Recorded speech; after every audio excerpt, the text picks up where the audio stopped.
Hey guys, good morning. Got the boiler going this morning, 8 o'clock. Nice and, or not nice and early, but pretty early. And it's been rocking and rolling. It's 11 o'clock now, so for 3 hours. Jen's teaching classes. She told me there was a few things left in the truck that I had to go get that she bought. So, and both my sleds are full of stuff, tools and sap, so critical stuff, you know. Electric chainsaw that I lent to John, neighbor John. A TP, a new battery for our solar shed for our water system, and then Jen's beverages.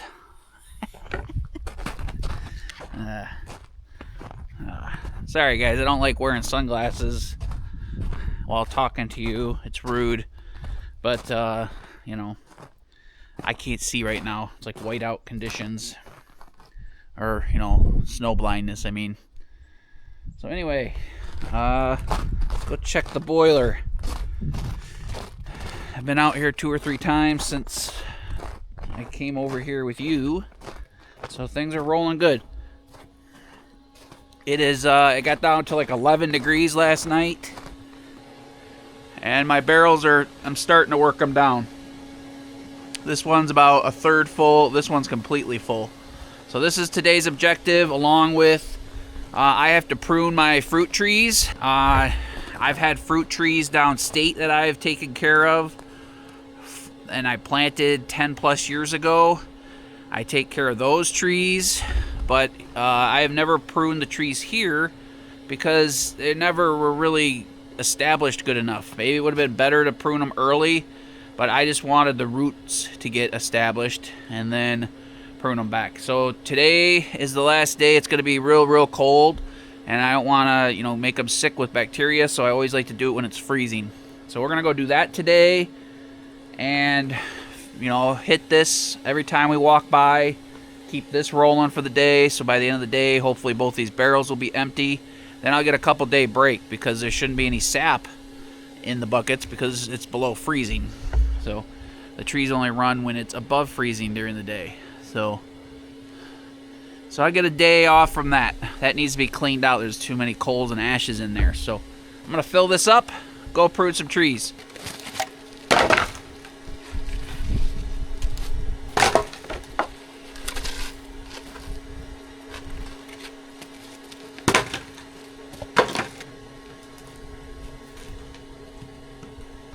Alright, that's good to go for another hour, half hour. Let's do a mini solar update, just 2 minutes while the sun is high in the sky. Quick solar update using the app. I can tell you what we're getting on our main system. It is 11:30 in the morning. We are getting 3,630 watts out of our 5,400. So we're not quite midday yet, 1 o'clock, 2 o'clock. We'll see what we're getting. We've already produced 7,000 watt hours today. So that's pretty cool. I'm running the blower for the evaporator on the main system right now. We're going to hook up a little system over by the solar shed off the wind turbine. I don't know what we're going to do. We might hook up a little solar system over here in the greenhouse. I don't know. We got some batteries to experiment with, so we're going to do that. We're producing 836 watts on the tracker. So that should be like an optimal condition because, one, it's pointing right at the sun because it's a tracker, but also they're bifacials and we got snow behind them. So we're finally going to give you like an accurate amount of power with those bifacial panels. All the eco-worthy stuff we've had has worked very well. I will say I wish we had a little bit better production out of these solar panels. Because like I said, 836 watts out of 1,200. So that's like 70%. 836... Yeah, 69.6. That's 70% with bifacial. So that's surprising that it's not better than that. And it's cold. So panels always work better when they're cold. So we were getting 700 to 800 watts out of this system last summer, I believe. When it was set up, I wish it was more like 85 to 90, but most panels only work at 80% anyway. But I've seen these panels that we bought used, these 300 watt panels from S Power, or some of them were Trinities or Trinas, I think, something like that. I've seen these get full production. Like we had 3,600 watts of panels before we did this upgrade. We were getting 3,600 watts, which is kind of crazy. I don't know how or why, but I've seen 4,000 watts. I haven't seen anything over 4,000 watts out of this system yet because we finished it last fall and the sun was starting to go down on the horizon, on its path. And these are not adjustable. So these are optimal for summer time, which is kind of silly because we don't really need optimal power in the summer because we get so much sun. It'd be better if they were steeper for winter, and then they just got less production during the summer months because we always have plenty of power in the summer. But anyway, all right. there's your solar update. The batteries in the bunker were at like 77% last night. So I'm sure those will be up to 100% very soon. You know, just for giggles, guys, stay tuned. Look for a solar video in the future. We're going to turn the solar off on this system and run this with no solar input. Just a normal week or two of us being here at the cabin, and we're going to see how long it lasts. There's 75,000 watt hours in that battery bank. It's a fudge pudge of different batteries. It's kind of a, you know, not an ideal situation where we have all the same batteries, but we'll see how long it lasts. We're going to like get it to 100% one day, turn the solar off, the solar input, and then see how long it'll last. You'll know exactly how long it'll last when you're living a pretty simple life like we are. Granted, we don't have a well pump and we don't have laundry here yet. We're going to try to hook up some laundry over by the mini cabin this summer, over by the shower and stuff. That's kind of the whole point of that space over there, was to do laundry and have a shower, another water source. But because we collect rainwater, we don't have well pumps either. But well pumps, you know, they draw a lot, but they're only on for a minute here, a minute there. You're not running water all day long continuously. So anyway, let's go prune some trees and see if we can get something done today. Jenny's going to be done working here pretty soon. Let's see what she's up to. Go get this stuff that I got from the truck into the cabin.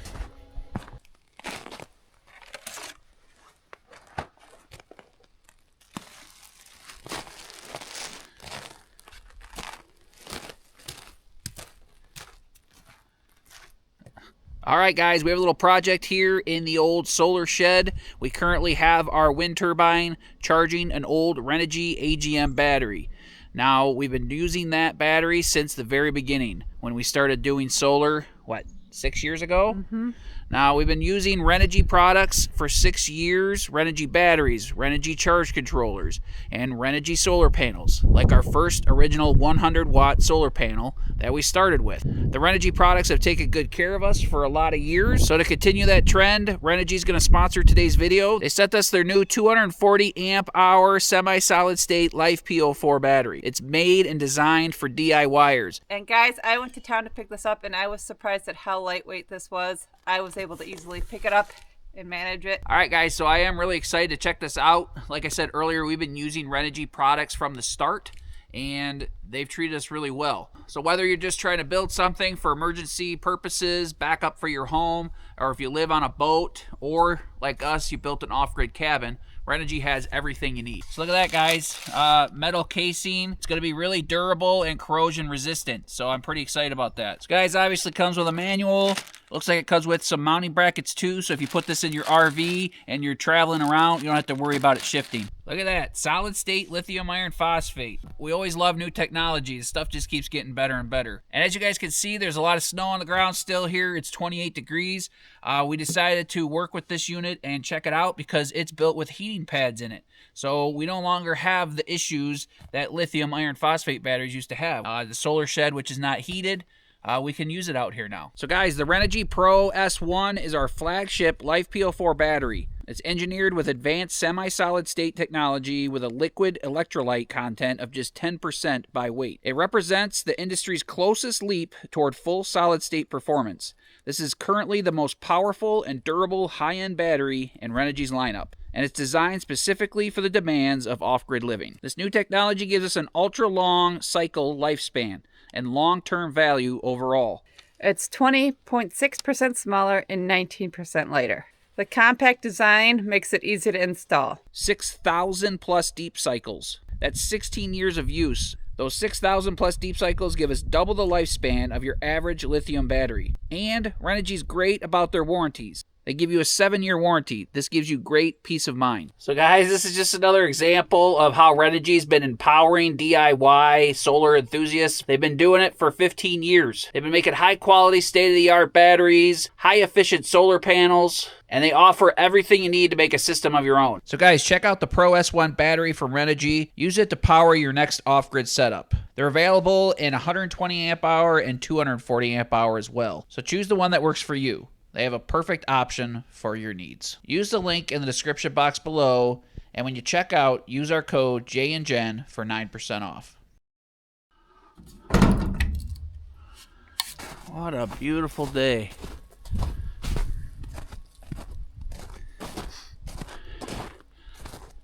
What a beautiful day. Even though this is the latest I've ever seen winter, for not being farther north than we are, it is a beautiful day. No wind. Full sun. Beautiful.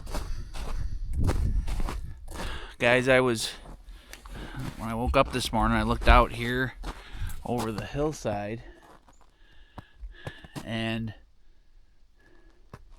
it's kind of funny how your brain works. Like, I see the same blobs or the same shapes or the same everything. I saw a blob that I didn't recognize. It wasn't movement or anything, but there was a blob down there. And normally this time of year we start seeing deer down here. Like, the snow's almost gone, so they start walking around again. But it was a big old fat coyote, probably 200 yards away, but I could tell it was a healthy one because it looked big and healthy from that far away. But before I went to grab the binoculars, and he snuck behind the hill over here before I could get on him. So maybe it was a wolf. Maybe he's one of them elusive wolves in the lower peninsula, or a coy wolf. There was a guy I guess there was an issue. There was a guy who shot a coy wolf, I think way downstate, like on the southwest side of the state of Michigan. I don't know. Then they closed down the coyote season. Coyote season used to be open, I think, year round. They closed it down because of that. I think it was just an excuse for them to shut it down. But it was kind of coincidental that I saw that, because I was just thinking, because the last few days, look at this, like, there's probably a foot of snow here, but look,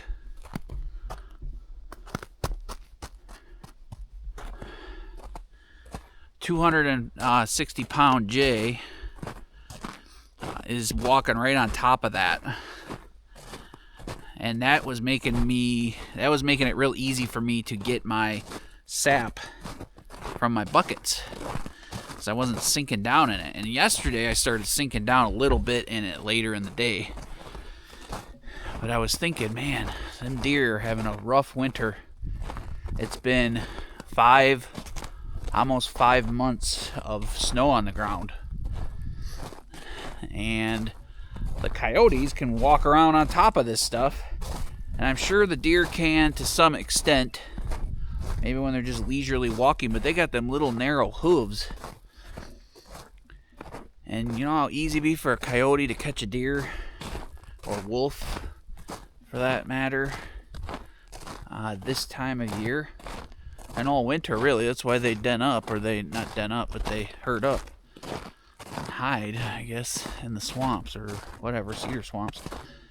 But yeah, we don't see a single deer on this property as soon as there's more than like 6 inches of snow on the ground. As soon as there's 6 inches of snow, I think the deer just know that at any minute it could be 2 foot of snow and they need to get to where they need to get. But you know what? Next week, it's supposed to be in the high 40s. It's going to be great sapping weather and great melting snow weather. Oh, there's the turkeys. You'll never see them because you're on the GoPro. Turkeys have been coming up and cleaning up Jen's mess. She's been feeding the birds all winter. She had a feeder out, one of them automatic feeders, and it made a mess. So the turkey's been coming up and cleaning that up. We need more than 4. We need like the whole flock of 20 to 30 to come clean it all up. But anyway, yeah, we don't see a deer for months. And then as soon as the snow is gone, they start coming back. Hopefully there's some deer left. So, I'm not going to go over to the food plot first. I actually have half a dozen, the food plot orchard. keep calling it food plot, which it is, but it's an orchard too. We cleared that spot for us to view deer for our deer viewing station. And for our orchard, it was a dual purpose. I wanted to have lots of food for the deer and for us in the coming years. And we've planted these fruit trees over the last 7 years. I think they've been in the ground for 4 or 5 years now, and I just the last 3 years started fertilizing them a little more, putting manure around them every year, composted manure. And I got some urea that we put on our blueberries. I'm going to put some around these trees, I think, as well. But look how this is not good, actually. Look at this.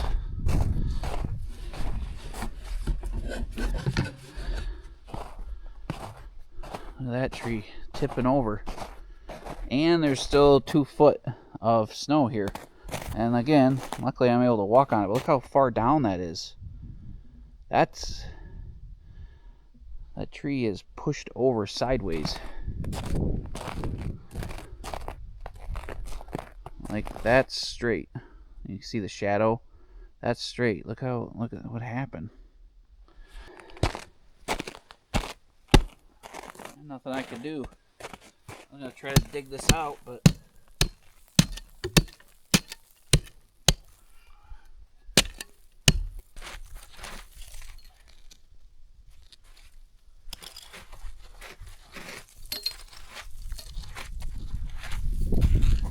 I hope that tree's okay. It's one of my... See, you never know. All this time spent growing, and look at that. Like, this tree could just be broken off at the ground for some reason. It's like pure ice. Underneath, there's 2 inches of ice, 6 or 8 inches of snow, and then another foot of ice. So that's not good. That sucks. Hopefully this tree's okay. It seems pretty floppy down in the ground. Hopefully it's okay. I need to trim it back. That branch is dead.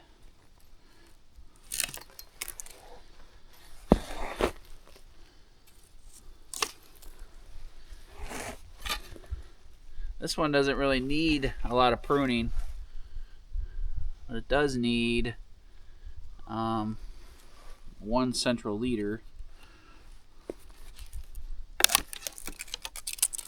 I bet you that tree's dead.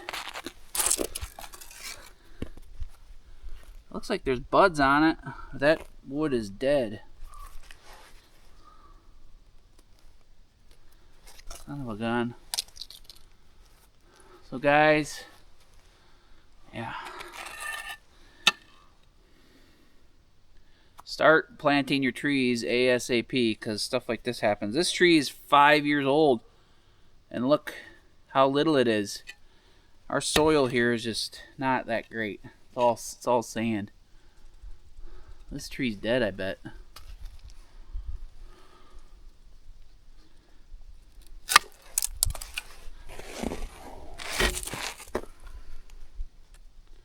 That is not live looking bark. It looks like it has buds on it. So I'm not going to do anything else with it. Shrink it up a little bit.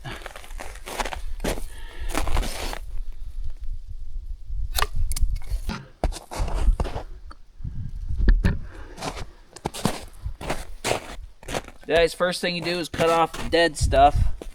Stuff down low too. This branch is dead-ish. These trees are so small.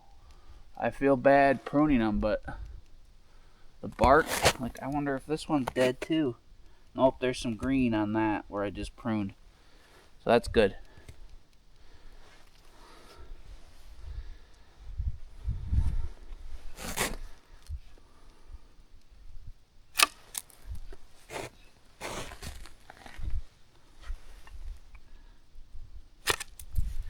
So something must have got these and made the ends die. So I'm just going to prune it back. Yeah, they're still green. So I think I saw that happening last year where the tips of everything was dying. Probably lack of water or lack of nutrients. But I've been putting cow manure on top of the ground for the last 3 years now, and I would assume it would start saturating into the ground. A lot of people use fruit stakes or fertilizer stakes. I did use those downstate like 10 years ago, and they seem to help. It's just not cheap. You know, you're gonna buy like, cost you like $5 or $10 a tree, and it's like, holy crap. I just want to buy a thing of manure and put it around the tree base every year and let that do its thing. But this one's still alive. So we just reduced the size of it by like half. But you're not supposed to do more than like a third. But that was all dead. So that's good. That's it. It's okay.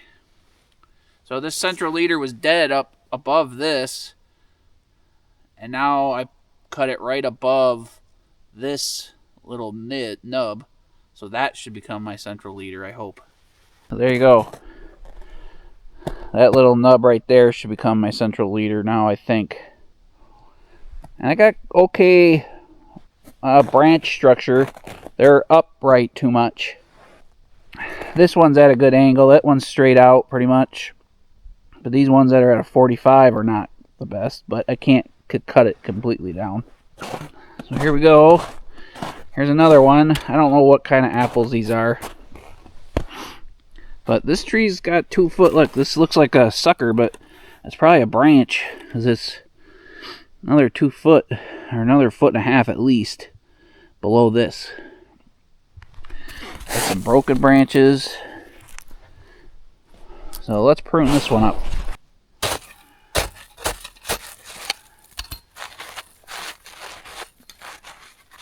Even if that is a branch, it's coming straight up, so I don't want that one. This is one of the hardest things you'll ever do, is hacking your fruit trees. Because you get all this growth and you finally feel good about it, and then you gotta hack them. That one I might have done a little bit too much, but here's another one.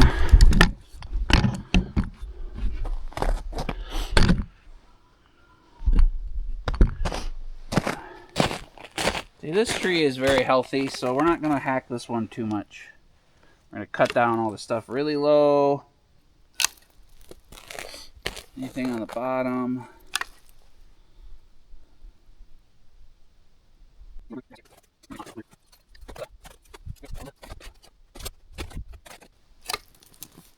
There we go.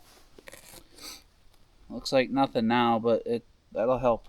It's got a nice open center. I mean, I'm not an expert, guys. I'm just taking dead stuff off. I didn't take a whole lot off of that one because it's a small tree still. I mean, it looks short, but that's about as tall as I am once the snow's gone. We got this one over here. I think this is my last one over at camp. This tree looks really nice, so I'm not going to even touch that one because it's not overgrowing. It's got some branches really low. I'll probably take these little guys off. And then that over there growing. I don't even know if that's part of this tree. Probably is. It's probably a sucker. I want to take that off. This tree's got actually really good shape to it, because everything's growing out.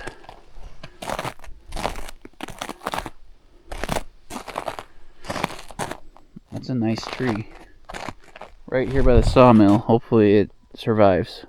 I think I had one closer to the sawmill, like over here.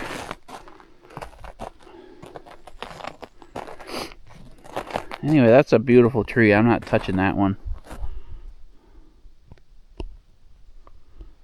Alright, let's go over to the food plot orchard. So, there you go.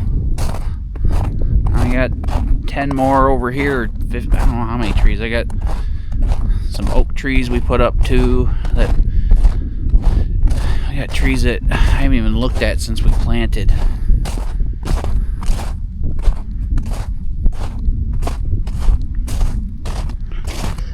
Up, and then I expanded the food plot orchard a little bit up the hill, and I never really even went over there last summer. Oh, there goes a big old hawk.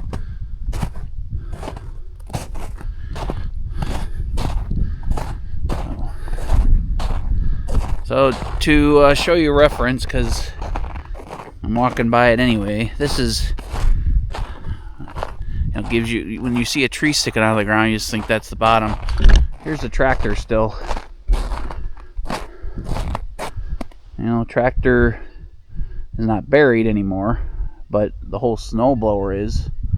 So that gives you a reference, about 2 foot of snow, hard pack still left on the ground. And my little blue truck over there, it's up to the top of the tires. So those are 31-inch tires, or 31-inch tires on that truck. So just shy of the top of the tires, they're 2 foot. So anyway, all right. The trees over here are doing a little bit better because they got a little more sunshine. I still need to cut some trees down.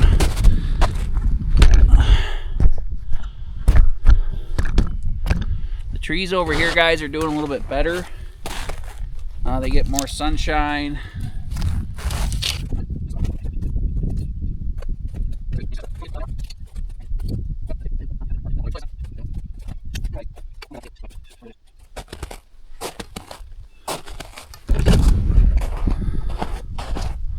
Planted some chestnut, or no, hazelnut, sorry. I planted some hazelnut trees that we got from the tree sale from the county a few years ago, because we had a few trees die in these little, where's it at? We had a few trees die that we put this fencing around, and I figured, well, I might as well put those little chestnuts, because they were like little root, what do they call them?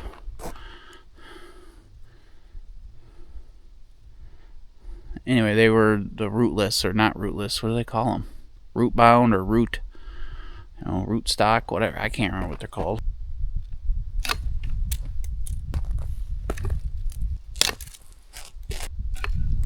don't know what's hurting all these, but these do not look healthy.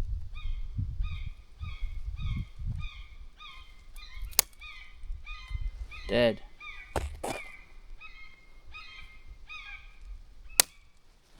Dead. What the hell? I hope something didn't kill all these. The hard winter or the something, because these look dead. Whatever, guys. Nothing I can do about it.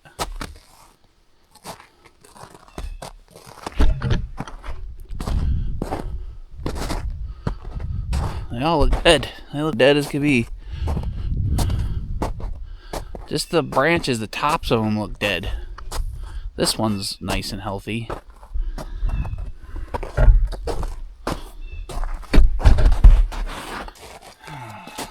I'm scared to touch anything now. Everybody says cut down off anything that's competing with the central leader, which would be this whole half the tree. I don't wanna.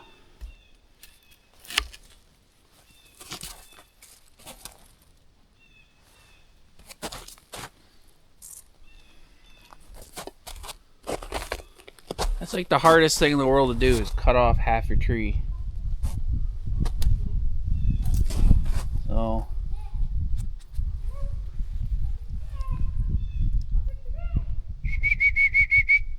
come here, Scout. Don't hurt yourself, boys. Hi.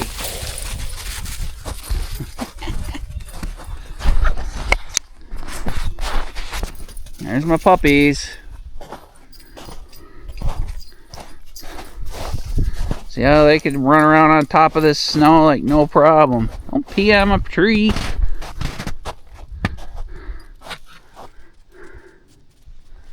This tree needs some serious... This tree right here is growing good, but has some serious problems. How's this going? A lot of dead trees, a lot of dead branches on my trees.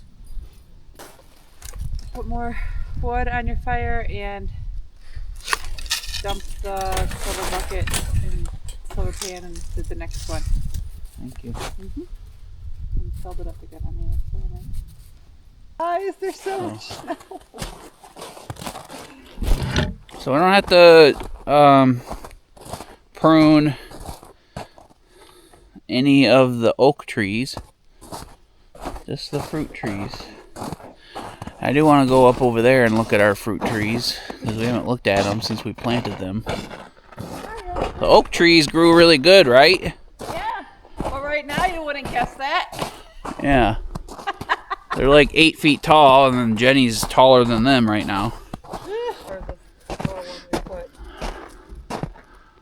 We gotta cut that strap off of it so it doesn't choke out the top of the tree here. It's full of snow.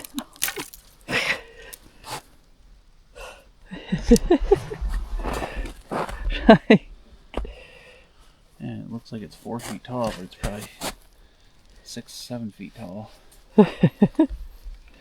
This is what, plum? I think so. I don't know the tags down there. You can't tell. It needs some serious pruning, but I don't know what to prune. Like, I don't want to over prune it.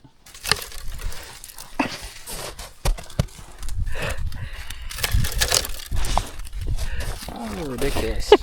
Mom has a camera and trying to film one nice scene. And I know, but I'm not even like calling them or talking to them or anything. I'm just trying to. And I had dogs licking me like I'm covered in peanut butter. Guys are ridiculous. I don't know how plum trees are structured. Let's Google it real quick. It needs to go.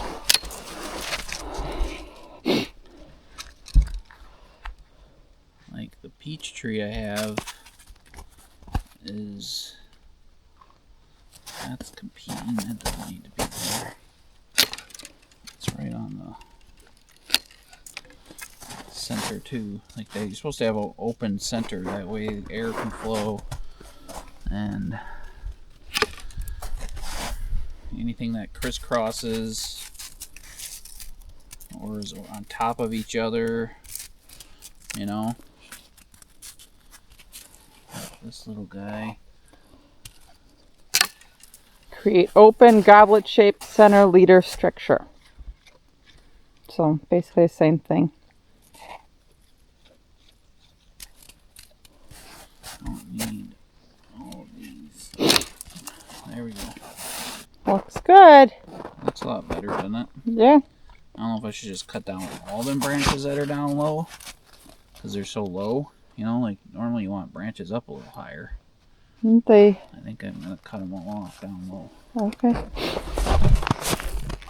Timber. Come on, dude. You want to help me prune the tree, bud? I will eat the sticks. You want a stick? There you go.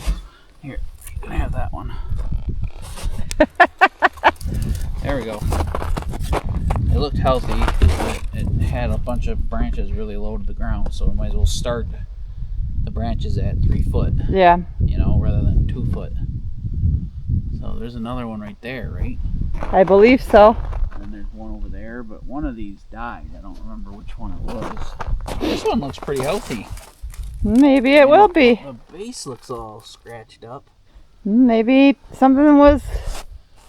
Yeah, something was scraping. What is this? Just basswood? Yeah, and rotten poplar. So, all right, let's prune this one. See if this one's still alive. It just looks. Scoot my goot! See, look, that's all these branches are so low. I mean, I know it looks low because it's down in the snow too.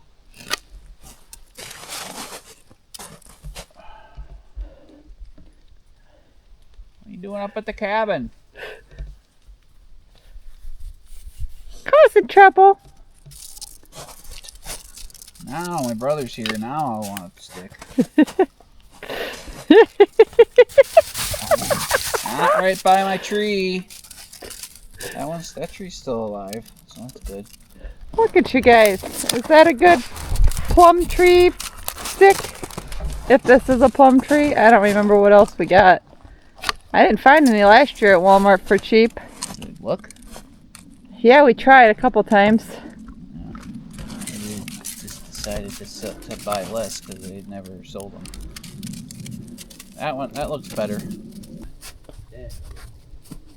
This is a fruit tree right here too. Oh. Anybody that says I was full of crap, that is how much snow there is. Up. Yeah, there's my knee.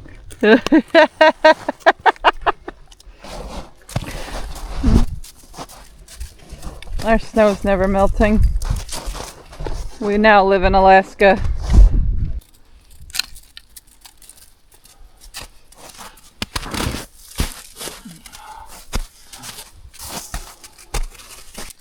This one is a plum tree too, you think? Or is this? I think so. I mean, it's alive. That's all that matters. I planted it, so. The branches don't look real healthy. Like, all the bark just looks like the part, like it's got like bark peel or something. I don't even know if that's a thing, but like the bark just doesn't look. Maybe too this. many branches. Maybe this spring we can actually cut a little more trees down here, like we said we were gonna last spring. So your stuff has more sunlight. We talked about it last year and we just didn't get to it because the bunker took all of our summer and spring. This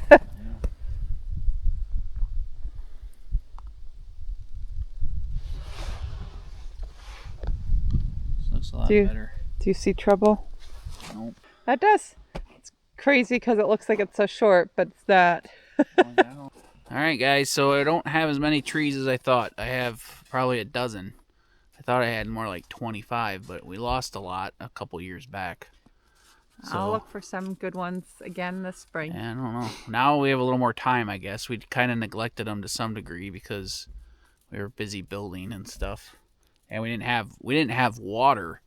Like now I need to put a water tank on the back of one of those side-by-sides and come water stuff, but we didn't have access to water before. You know, the last couple years we finally did. Yeah, we're finally getting up at, and we're put up some more too this year, right? Expanded a little. It didn't hurt to plant them. I mean, we lost a couple $100 worth of trees, but you know, now we have trees that are established to some degree. We got the strong ones established, the ones that can handle the neglect and the crazy temps here. Yeah. So we'll see. We'll show you a little update once everything starts blooming. See how these trees look. See how they do this year. What? There's a puppy dog?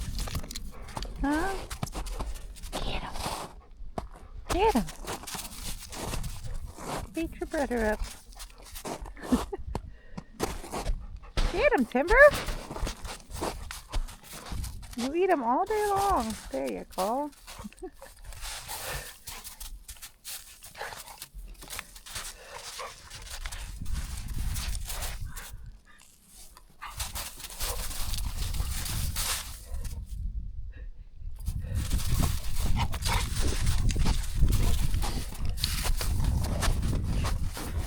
The only good thing about it staying cold is that there's no ticks yet. I know a lot of the country's supposed to have like bad ticks this year, and well, I don't know if we will because it's been cold since November. I wish you could show how steep everything is in real life. It looks like you're just walking through the woods. It's like literally a 45-degree angle, if not more. And then right by the road, it's like a 60-degree angle. Or 30, whatever you want to say, the opposite. So, alright. Whew.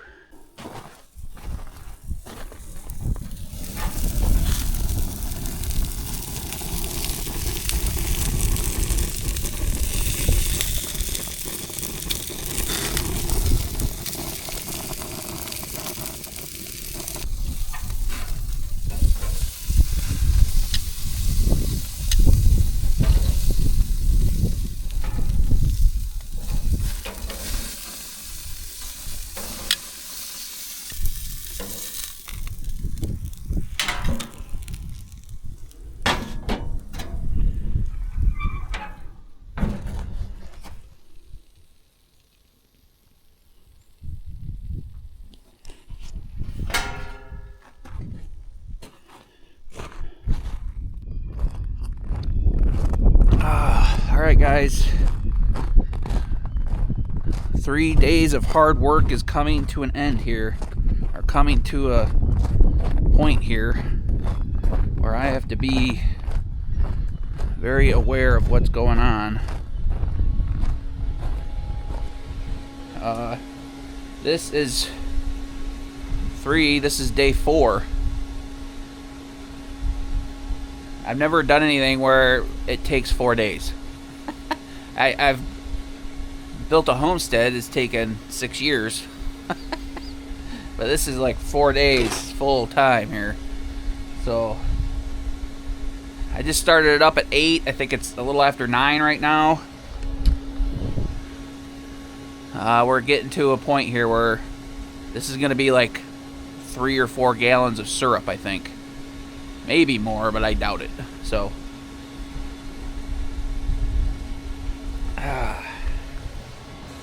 guys, I fired this up an hour ago. I let it go out last night.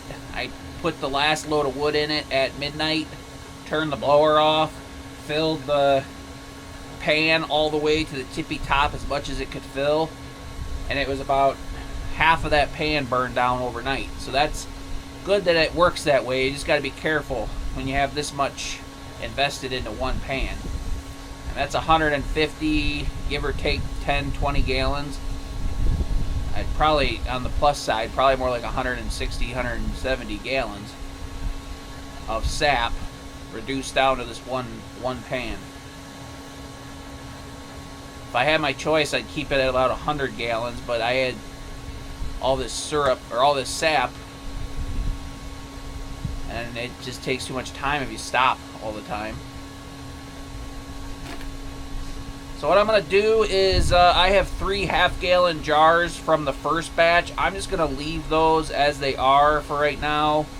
Then I'm going to put this whole batch in one of our 5-gallon or larger, like 32-quart pots. And then I'm going to let it settle.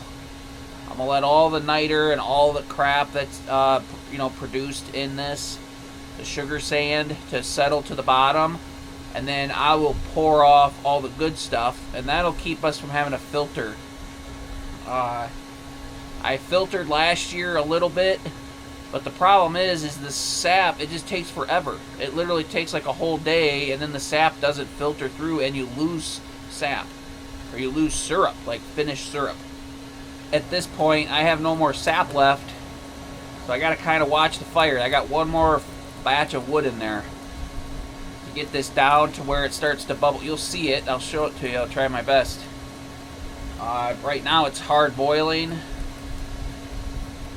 but it'll start to get really little bubbles. And when it gets to that point, it's either done or it's time to take it off the heat and put it in a pot. This is definitely a labor of love. So if you try this, try it small scale. And if you enjoy it, then you could go big. Don't go spend like $5,000 on a system, on an evaporator, all the pans, buckets, taps, and then realize that you don't like being outside in the cold.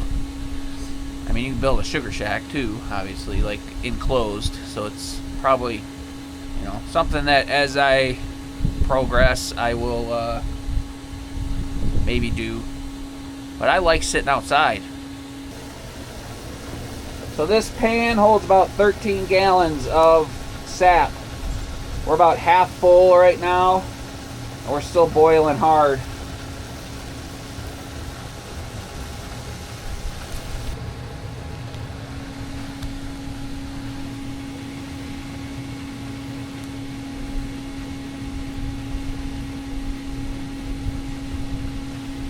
Look at that, guys. It's starting to get like a little bit foamy.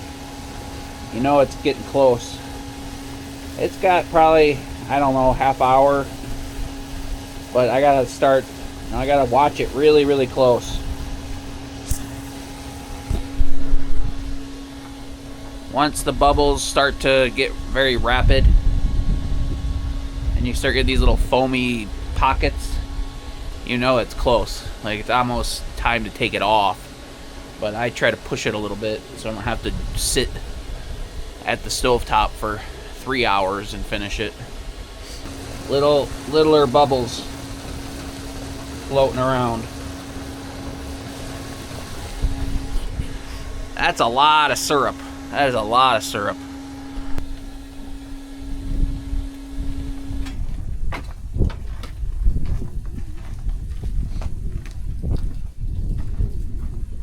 All good? Yeah, stove a little bit. It's showing them.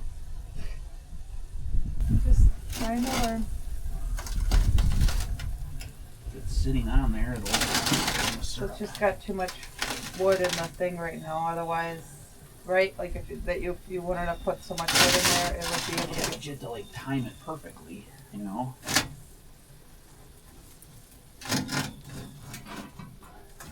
Hopefully it's not windy, you know. Yeah.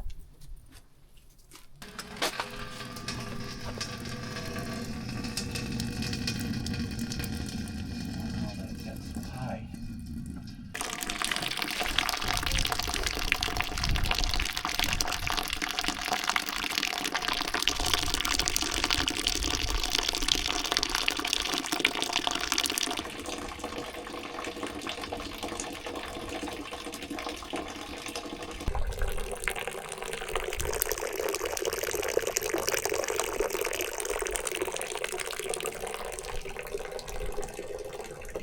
There you go, there's a whole batch of syrup. I'll do the canning process in a few days. I will show you that in a different video. It depends on how these videos go. All done. A lot. I got 2 whole pots. Yay! Liquid gold.